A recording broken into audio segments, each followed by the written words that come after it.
Alguma vez paramos para pensar em como era o mundo antes mesmo de existir um mundo?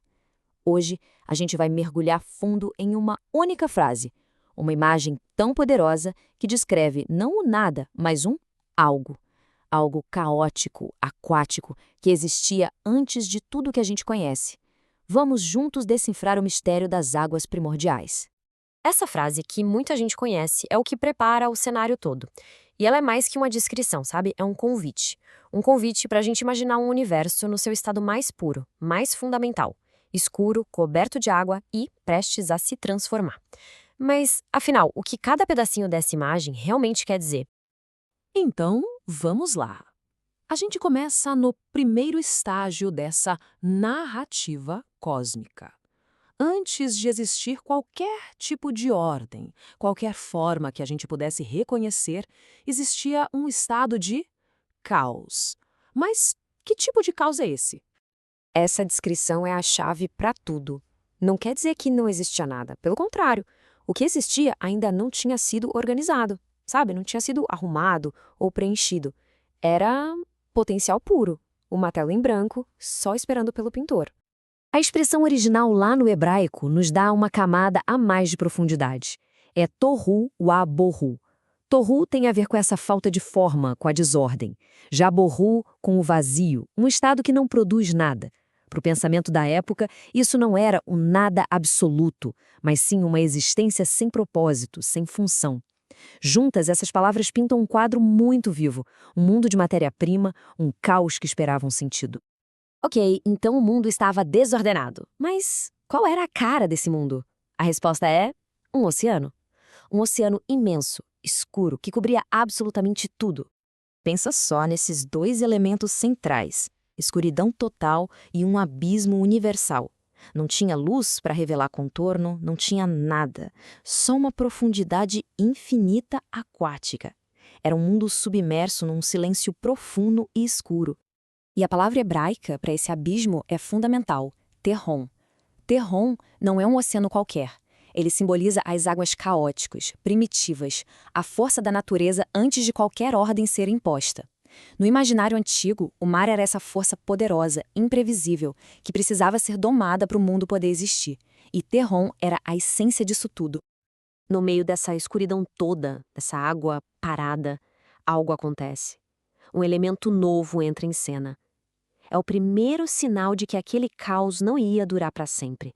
É o começo da mudança. A narrativa descreve essa presença divina pairando, se movendo sobre a superfície do Terron. E esse é o ponto de virada. Pela primeira vez, o caos estático encontra uma força de ordem. O potencial para a criação começa de fato a se manifestar. E essa imagem de um oceano primordial é tão importante que ela não fica só nesse verso, não. Outros textos bíblicos vão expandir isso com uma linguagem poética, nossa, incrível, reforçando essa ideia de um planeta totalmente coberto por água. Essa citação ilustra isso de um jeito brilhante. A imagem é de que as águas não eram só um oceano, mas uma roupa, uma vestimenta, um manto líquido que cobria toda a criação, até mesmo as montanhas que ainda estavam escondidas lá no fundo. Essa metáfora da vestimenta líquida é muito poderosa. Ela reforça a ideia de um mundo completamente envolvido pelo Terron, pelo abismo. A criação estava, por assim dizer, vestida de caos aquático, esperando para ser revelada. E então, a gente chega no momento crucial da transformação.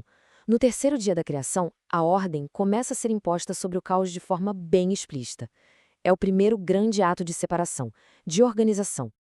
Esse é o comando divino que dá o pontapé inicial. É uma declaração de que o domínio das águas caóticas está com os dias contados. A ordem está sendo chamada à existência. E como? Através da separação fundamental entre água e terra. O processo é super metódico, bem claro. Primeiro, as águas que estavam espalhadas, caóticas, são reunidas. Segundo, como consequência direta, a terra seca emerge pela primeira vez. E terceiro, essa nova porção ganha um nome, terra, o que solidifica sua identidade, sua existência. Essa comparação mostra o tamanho da mudança. O mundo passa de um caos aquático total, unificado, para um sistema ordenado de mar e terra. É a passagem de um estado de potencial para uma realidade estruturada, fundamental. Mas esse ato de separação não foi uma coisa temporária. A ideia era estabelecer uma nova realidade, uma ordem que ia durar, que ia definir o mundo dali para frente. O ponto crucial aqui é a ideia de limites. A ordenação não foi só separar a água da terra, foi também estabelecer fronteiras, barreiras para o terrom. E isso garante que o caos primordial não volte para engolir a criação. E essa frase finaliza o raciocínio de um jeito muito poderoso. Os limites foram impostos com um propósito claro: garantir que a ordem seja permanente. A era do caos aquático universal tinha acabado. E agora, abria-se caminho para um mundo preparado para a vida. E assim, a jornada se completa. A gente parte de um estado de tohu a vohu, desordenado e vazio, passa pelo domínio do terrom, o grande abismo de água, e finalmente chega a um mundo onde mar e terra coexistem numa ordem estabelecida, prontos para o próximo passo da criação. E isso tudo nos deixa com uma pergunta para refletir. Essa narrativa de um começo que surge não do nada, mas da organização do caos, o que isso nos diz? O que a jornada da desordem para a ordem revela sobre a própria natureza de qualquer novo começo? É algo para se pensar.